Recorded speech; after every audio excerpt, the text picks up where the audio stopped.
kelas 10F. Pada kesempatan kali ini, saya akan menjelaskan tentang pengaruh informatika pada bidang ekonomi dan juga pada bidang hukum. Sebelum itu, kita akan mengenal apa itu informatika. Menurut Wikipedia, informatika merupakan ilmu yang baik mempelajari terkait penggunaan komputer untuk mengatur dan menganalisis data yang berukuran besar, baik data maupun informasi pada mesin berbasis komputasi. Seiring berjalannya waktu, artinya teknologi masa kini lebih maju daripada teknologi beberapa dekade atau beberapa tahun yang lalu.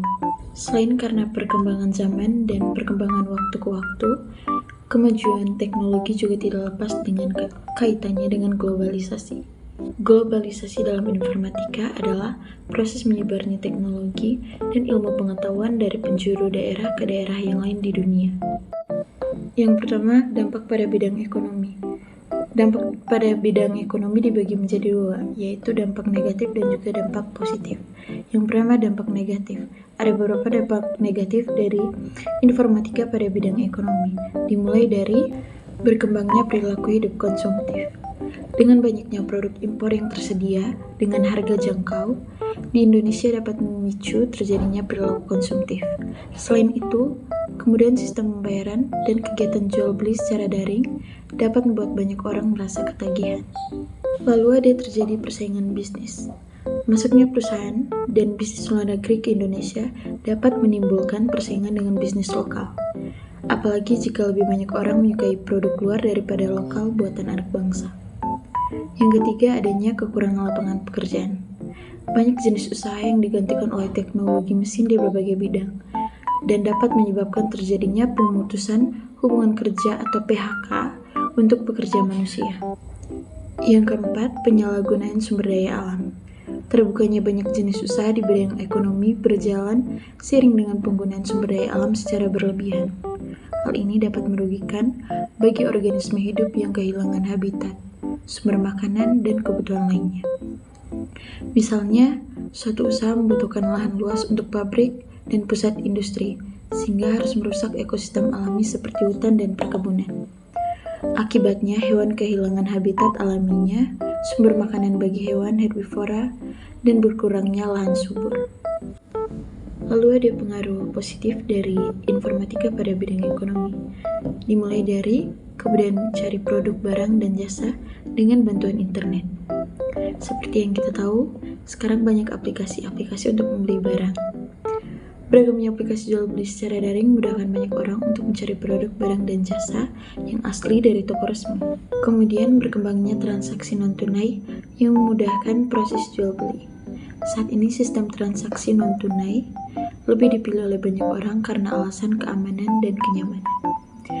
Lalu, ada terbukanya banyak lapangan pekerjaan baru yang mengurangi tingkat pengangguran.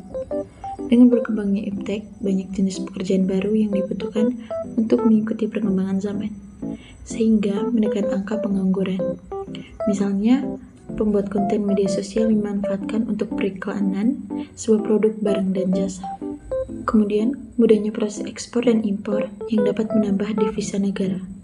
Dengan beragam transportasi dan sarana pendukung, proses ekspor dan impor suatu negara berjalan lebih cepat. Dan juga ada terbentuknya kerjasama antar negara di dunia yang membantu mengembangkan perekonomian suatu negara. Globalisasi menyebabkan terbukanya kesadaran setiap negara bahwa kerjasama antar negara penting untuk dilakukan. Kerjasama antar negara dapat berlaku di berbagai bidang, termasuk mendukung perkembangan ekonomi negara berkembang. Lalu, semakin berkembangnya jenis usaha yang bisa membantu menyeimbangkan kegiatan ekonomi.